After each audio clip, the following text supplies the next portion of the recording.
અંકલેશ્વરમાં નર્મદા નદીના તટ પર શ્રી નર્મદેશ્વર મહાદેવ મંદિરના છઠ્ઠા પાટોત્સવની ભવ્ય ઉજવણી કરાઈ હતી. માં નર્મદાને ચુંદડી અર્પણ કરાઈ હતી.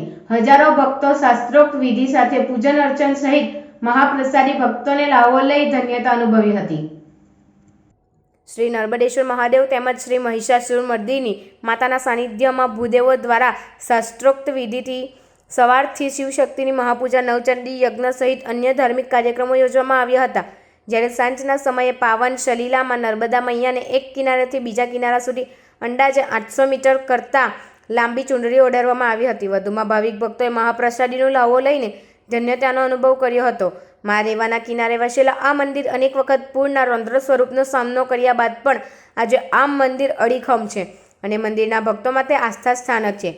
પાટોત્સવના આયોજક શાસ્ત્રી આશીષભાઈ પંડ્યાએ જણાવ્યું હતું, જે સ્થાનિક ગ્રામજનો અને સાથી મિત્રો સહિત દાતાશ્રીઓના સહયોગથી પાટોત્સવના રસથાળમાં ભક્તો તડબોળ બન્યા હતા અને આ પ્રસંગે તેઓએ સૌનો આભાર વ્યક્ત કર્યો હતો.